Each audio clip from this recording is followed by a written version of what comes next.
Winning পার্সেন্টেজে Bangladesh 2015 থেকে 2020 পর্যন্ত বাংলাদেশের সব ফরম্যাট মিলিয়ে উইনিং পার্সেন্টেজ বেশি। স্পেশালি যদি আমরা ওডিআই এর কথা বলি, এই সময়ে ওডিআই পার্সেন্টেজ সবচাইতে বেশি, 56+।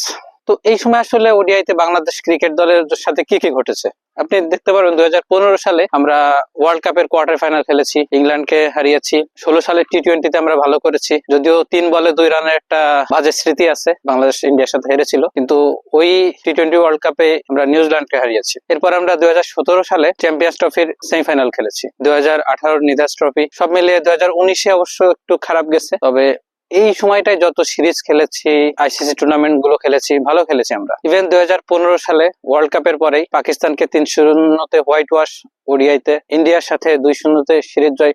সবকিছু মিলে আসলে এই পিরিয়ডটা 2015 থেকে 2020 ভালো গিয়েছে আমাদের। এরপরে যদি মনে করেন আসলে ক্রিকেটের আসলে খুবই অধপতন হয়েছে, আমরা ভেরি ওপেন ম্যাচ জয় পাচ্ছি, এছাড়া আসলে ওইভাবে আমরা বলার মতো কিছু করতে পারছি না। এর কারণও আছে, এর কারণ হচ্ছে আসলে টিম ম্যানেজমেন্টের সাথে খেলোয়াড়দের বা ক্যাপ্টেনের সমন্বয় না হওয়া। ইভেন আমরা এই আয়ারল্যান্ড সিরিজের টি-20তেও দেখতে পাচ্ছি একই অবস্থা। প্রথম টি-20তে আমরা 41 রানে হেরেছি।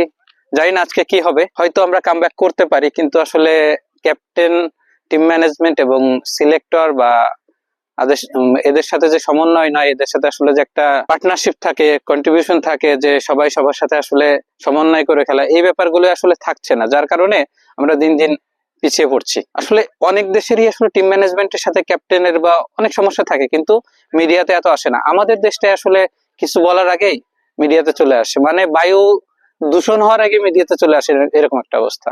আমি বিজয়পুর চীনামাটির পাহাড় থেকে বলছি। সবাই ভালো থাকবেন, সুস্থ থাকবেন। টিল দেন, আল্লাহ হাফেজ, বাই।